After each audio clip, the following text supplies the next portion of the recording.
right, welcome to our video notes on asexual versus sexual reproduction. So let's start with asexual reproduction. This is a reproductive process that involves just one parent. Right? It produces offspring that is genetically identical to that one parent. It's the very simplest form of reproduction, and it includes animals like sponges, corals, and jellyfish. Although, be aware, SpongeBob, not an actual animal. He's a cartoon character, so I'm not sure if we should really include him with our asexual reproductive sponges.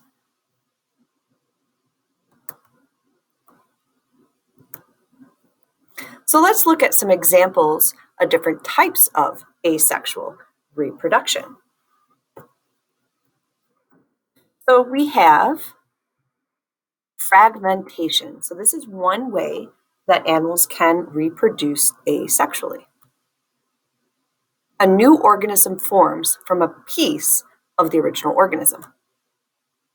So sea stars are a great example of this. A new sea star can form from a single arm that breaks off. So let's take a look at what that looks like. So here's my sea star. It's broken into two sections. And you can see new little limbs are growing from that original section. How cool is that? And over time, each section will regrow the missing pieces, and now I end up with two starfish from my original one. It's pretty cool. All right, another form of asexual reproduction is budding. So budding is when a new animal grows from the parent until it fully matures and then breaks off.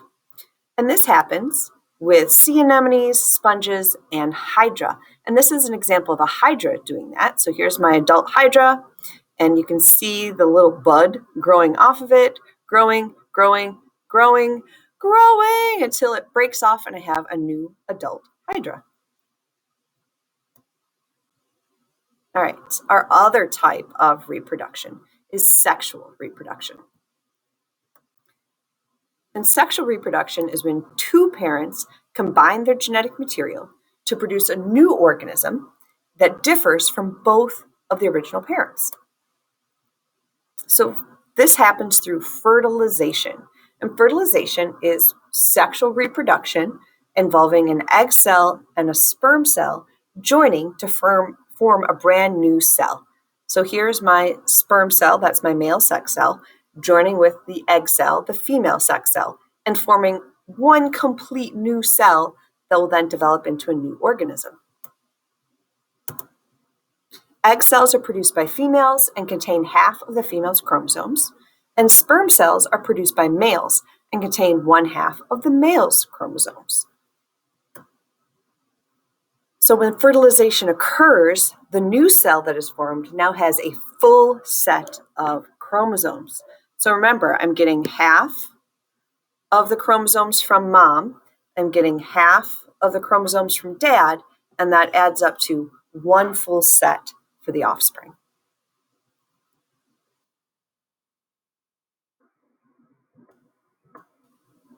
So let's compare asexual and sexual reproduction. The benefits of asexual reproduction. Organisms do not need to find a mate. You can reproduce all by yourself. They can produce many offspring very quickly. The drawbacks, so things that aren't so great. All the parents' offspring are genetically identical.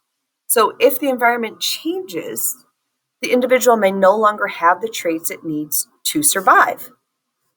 So that means that their genetically identical offspring also may not have the traits that they need to survive. That's a problem.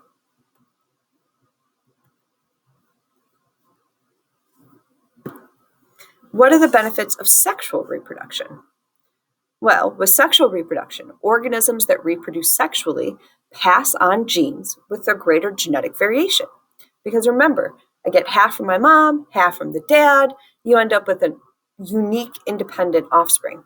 These variations that they inherit can increase their chances of surviving. Drawbacks of sexual reproduction. An organism needs to find a mate. This can sometimes be a real challenge, especially if the organism lives in remote areas. Think about polar bears out in the Arctic. It can be really hard to find a mate when you're hunting by yourself for most of the year.